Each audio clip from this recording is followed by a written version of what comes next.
Shalom, selamat pagi Bapak Ibu Saudara yang dikasihi dalam Tuhan.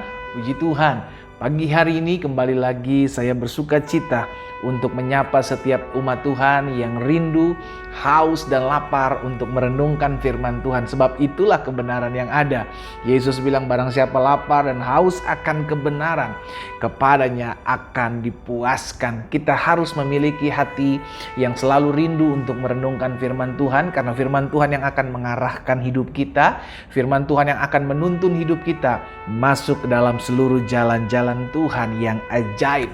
Puji Tuhan, saudara yang dikasih dalam Tuhan, dalam program Bible and Coffee ini saya juga mengajak setiap umat Tuhan untuk selalu jadi berkat. Bukan hanya kita yang menerima berkat dan diberkati dengan renungan setiap pagi kita terima, tapi kita juga rindu untuk membagikan kepada orang-orang yang kita kenal yang ada di akun-akun media sosial kita, sehingga setiap mereka juga boleh menerima berkat-berkat Tuhan yang kita terima melalui program Bible and Coffee ini, sehingga banyak umat Tuhan dikuatkan, banyak umat Tuhan kembali ke jalan-jalan Tuhan, dan banyak umat Tuhan mengalami pemulihan dalam hidupnya. Mari kita berdoa, kita renungkan firman Tuhan hari ini.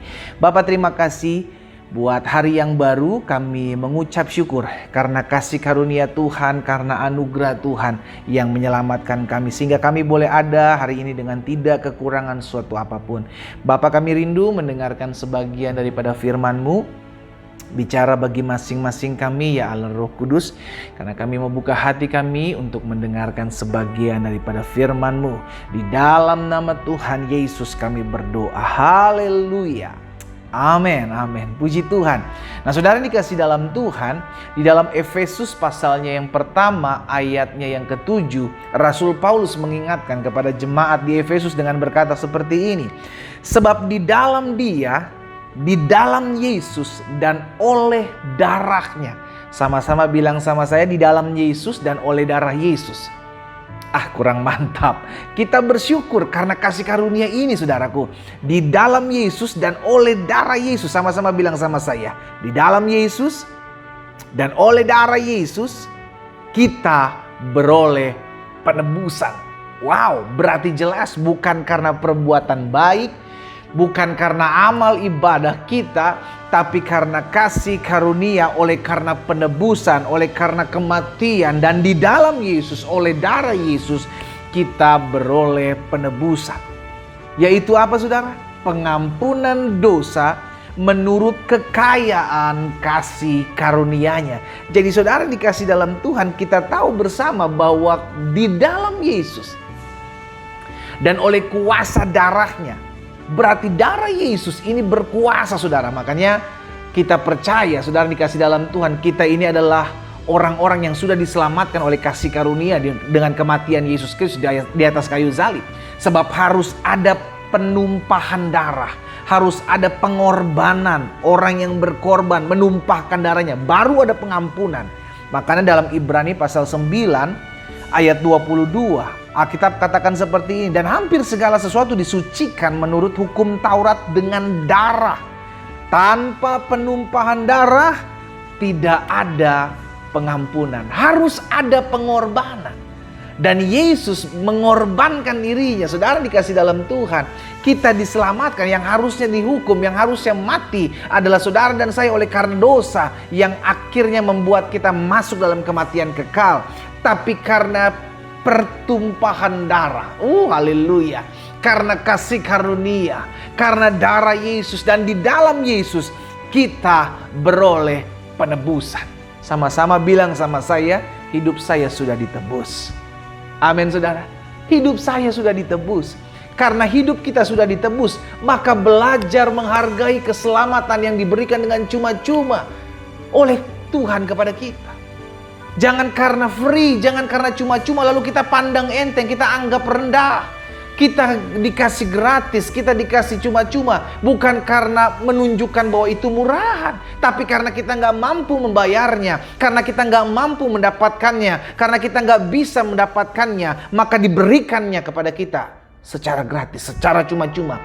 Engkau percaya Yesus sebagai Tuhan dan Juru Selamat, engkau mengakui Dia sebagai Tuhan, menerimanya, maka engkau sudah diselamatkan. Kenapa? Karena kematiannya, karena korban darahnya. Itulah yang menebus saudara dan saya.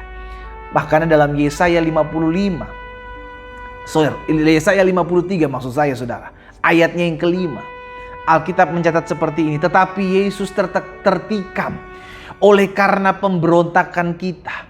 Dia diremukan oleh karena kejahatan kita. Ganjaran yang mendatangkan keselamatan bagi kita ditimpakan kepadanya. Dan oleh bilur-bilurnya, haleluya, kita menjadi sembuh. Sama-sama bilang sama saya, oleh bilur darah Yesus. Sama-sama bilang sama saya, oleh bilur darah Yesus saya sudah disembuhkan.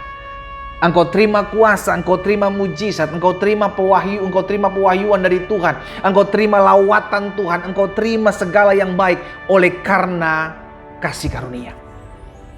Wow, saudara yang dikasih dalam Tuhan. Akhirnya di sini kita merasa kita sebagai pribadi yang tidak berdaya, kita sebagai pribadi yang tidak layak, kita sebagai pribadi seorang yang sudah hidup dalam dosa, kita diselamatkan bukan karena apa yang kita buat, bukan karena amal ibadah kita, bukan karena apapun juga yang kita kerjakan, tapi karena Yesus Kristus Tuhan mati buat saya. Karena harus ada pengorbanan darah, harus ada yang mati menebus setiap kita. Dan Allah memakai Yesus Kristus, anak yang tunggal satu-satunya, untuk menyelamatkan saudara dan saya. Kita diselamatkan dan kita berbahagia karena darah Yesus berkuasa. Darah Yesus menyembuhkan.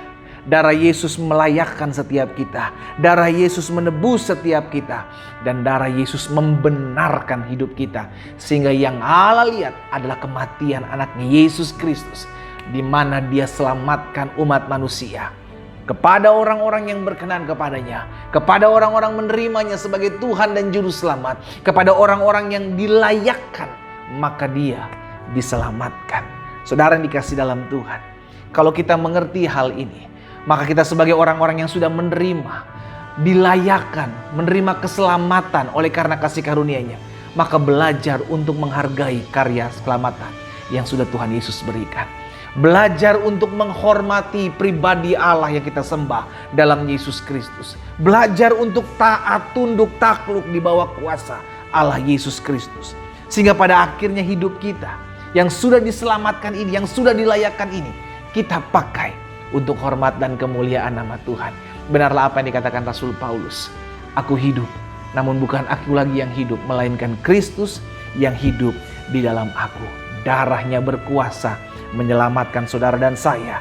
Darahnya menebus saudara dan saya.